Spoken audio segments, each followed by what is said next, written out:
जायांश्च पुरुषः पादस्य विश्वभूतानि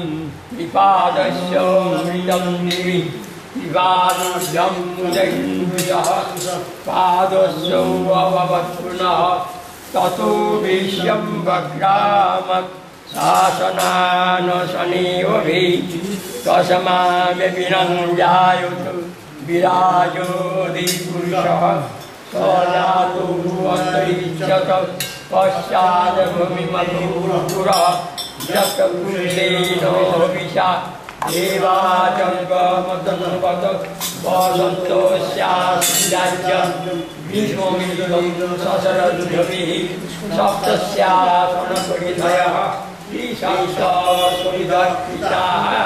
देवाजसङ्गं सर्वानः अवधान् पुरुषं पुरुषं तनुजर्गं वैषि पुरुषं पुरुषं जातमर्चतः।